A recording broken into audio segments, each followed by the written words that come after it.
teman-teman, kita mau cerita lagi tentang VX80.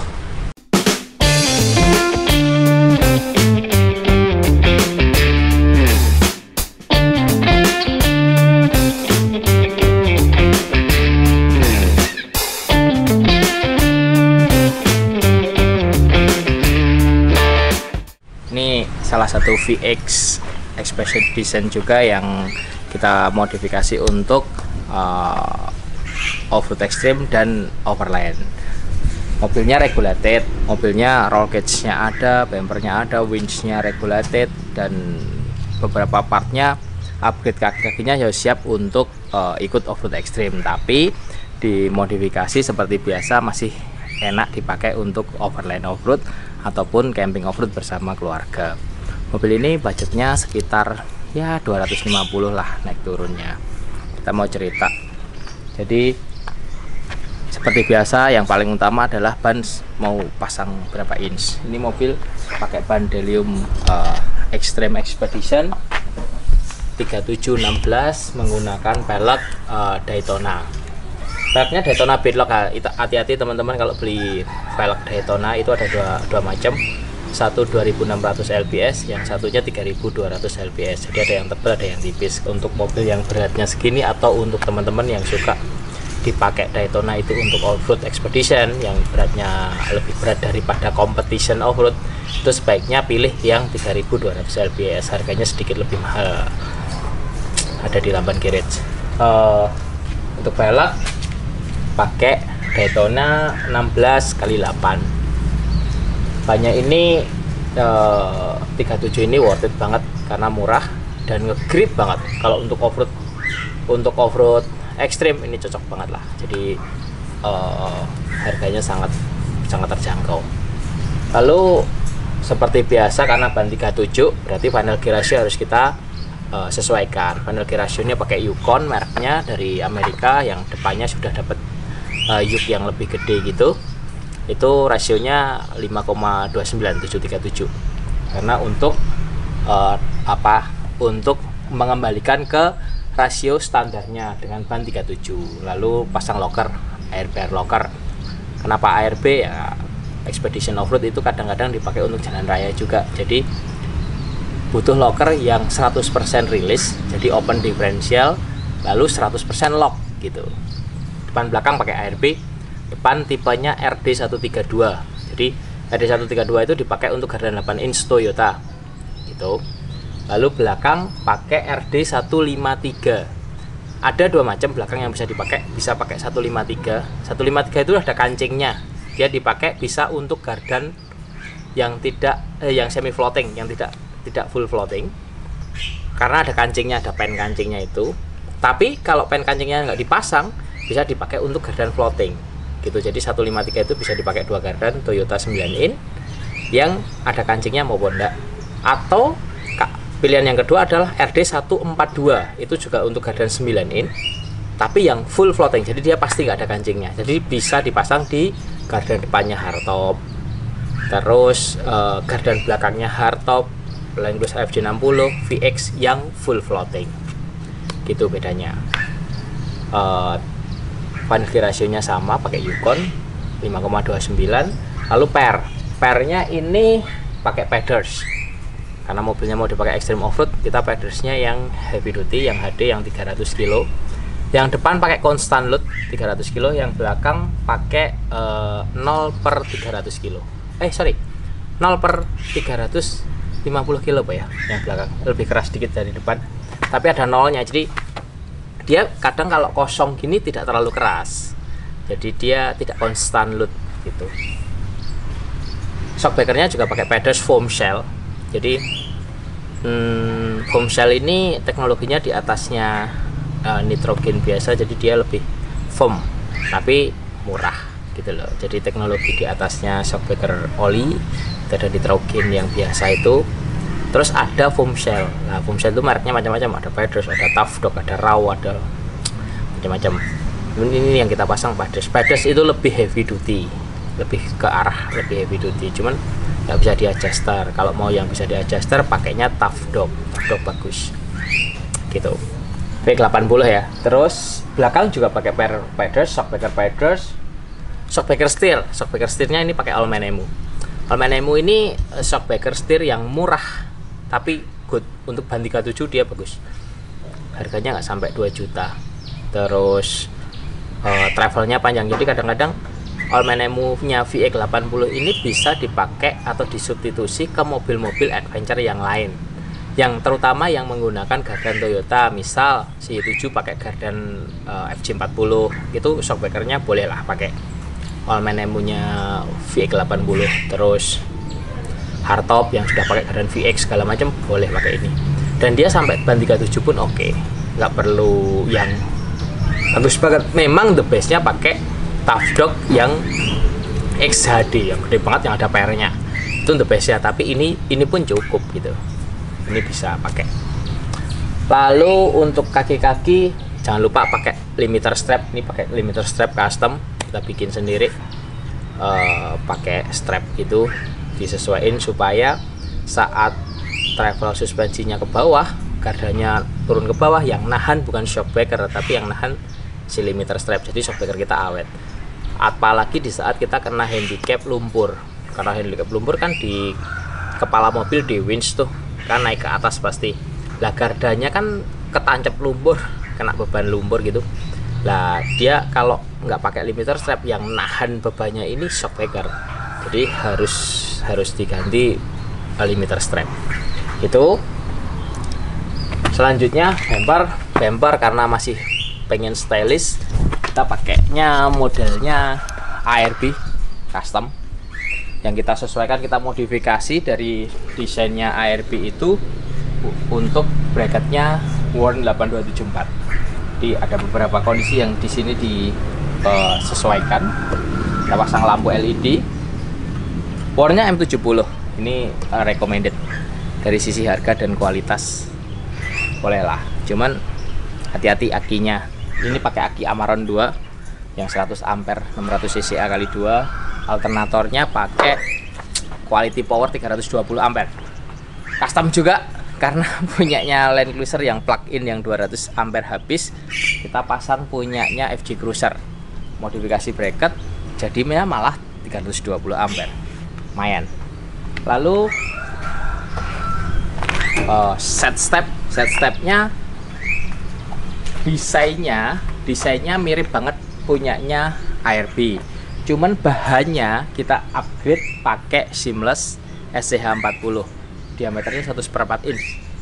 Jadi dia pasti lebih kuat daripada standarnya ARB. Sama bracket ke sasisnya, kalau ARB kan diklaim gitu, pakai U-clamp 2 buah depan belakang. Ini dibaut ke sasis, bracketnya dilas ke sasis, ada 3 bracket. Kenapa? Karena si rock slider ini harus kuat nahan beban mobil. Misal kita kondisinya bannya bocor di trek lumpur gitu, kita harus mau nggak mau harus high lift jack, nggak mungkin dongkrak di bawah kan. High lift jack, yang di high lift jack itu adalah set step. Jadi set step ini kalau mau nguji set step ini kuat atau enggak, atau kualitasnya bagus atau enggak untuk kondisi overland atau off-road ekstrim, tuh di high lift check aja bengkok atau enggak. Kalau itu batasannya gitu. Kalau bikin set step gitu, lalu tetap kita modifikasi atau kita desain supaya tetap ringan, makanya pakai bordes aluminium atasnya, dan dia lebar karena si VX ini ada cenderung bodinya agak oval ke samping gitu. Makanya set step didesain di luarnya bodi ini supaya dia juga melindungi bodi gitu. Jadi kalau dilihat dari samping, nih set step posisinya di sini paling luarnya. Nah, ini sebagai body protector juga. Ini contoh. Nah, saat ini kan kalau off-road kan pasti gitu kan. Ini dia masih di dalam jauh. Lurusnya segini. Jadi harapannya bisa melindungi bodinya VX80. Karena salah satu tantangan bahwa VX80 ini adalah big size-nya. Kita off-road itu merasa lebih happy di saat bisa melewati tantangan. Tapi paling happy bisa melewati tantangan semuanya dengan mobil yang tanpa rusak. Nah, itu tujuannya kan. Roll cage-nya tetap seperti desain biasanya karena ini kita anggap masih sangat efisien dari sisi bobot dan protection-nya. Ini ada roll cage yang masuk ke dalam, tembus ke sini, ini bisa knockdown, bisa dicopot gitu untuk untuk revisi atau untuk ada misal cacat atau ngecat, kita bisa gampang copot. Ada roof rack di atas. Lalu kaca samping kita lepas, kita ganti pakai aluminium gitu untuk pasang 2 titik di sini. Dalamnya ini ada pipa juga untuk roll cage di sini. Titik keempatnya sambung ke sini. Nah, ini sebagai untuk bracketnya rak-rakan itu sama barrier. Protection samping, protection body, ini pengalaman. Jadi VX itu selalu sering banget nabrak bagian sini, makanya kita bikin protection dari seamless 1 inch. Teman-teman bisa bikin kira-kira beginilah desainnya. Lalu dia dapat bracketnya, dapat sidebar sama bumper belakang sama bodi atas ini kuat. Jadi ini udah sering banget kita coba dan dia bekerja bagus. Lalu bumper belakang, untuk bumper belakang kita desain sesimpel mungkin, sesederhana mungkin. Yang penting dia kuat untuk satu bracket winch belakang, yang kedua untuk tire hanger dan jerigen holder. Jadi sesimpel mungkin aja. Sama yang paling penting adalah sampingnya bisa sebagai pelindung bodi belakang. Ini tire hangernya. Lalu nah ini yang aku cerita, ini ada pipa. Ini pipanya seamless dan dia tidak ada sambungan, nggak boleh ada sambungan di situ. Nah, itu di bawah bracketnya langsung ke chassis, jadi dia ada 4 baut itu langsung ke chassis sama nyambung ke pipa samping. Ini ada kargo buat bawa rak-rakan, ini knockdown, bisa dilepas juga, bisa ditambahin di atasnya, bisa ditambahin di bawahnya.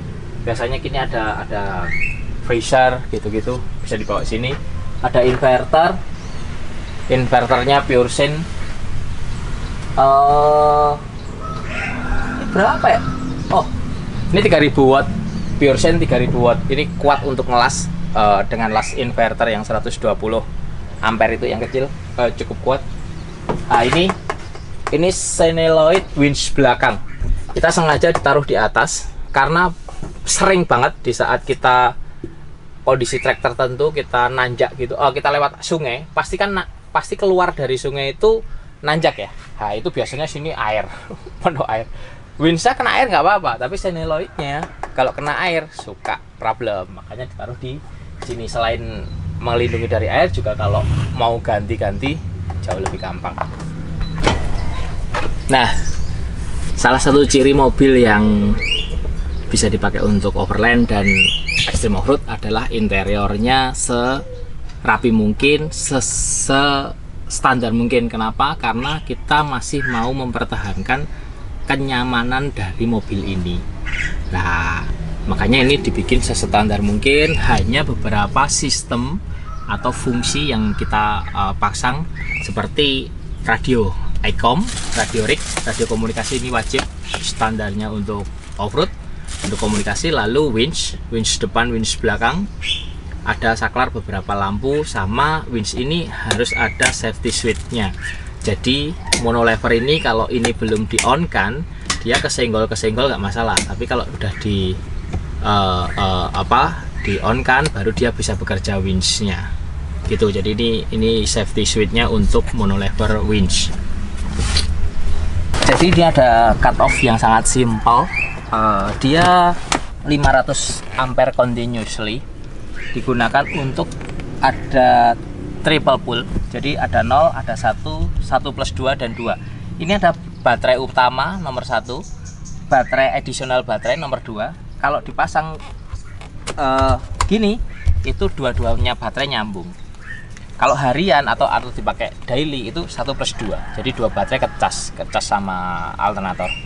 Tapi begitu dipakai untuk camping, kita harus pindah ke nomor 2 supaya kita waktu menggunakan inverter belakang itu hanya 1 baterai yang dipakai. Sampai pagi pun baterai itu habis pun tidak ada masalah. Nanti paginya kita tinggal pilih ke nomor 1, mobilnya masih bisa starter, begitu nyala langsung pindah ke 1+2 biar baterai yang nomor 2 tadi di charge atau dimasuki arus lagi sama alternator gitu. Jadi simple dan fungsional. Kira-kira gitu review dari modifikasi mobil ini. Ini miliknya teman saya dari Malang. Perusahaannya adalah bergerak di bidang bis 4x4 se-Indonesia, dia paling gede. Pengen ikut overland off-road, jadi kapan-kapan kita harus ampiri ke Malang untuk kita ajak main off-road.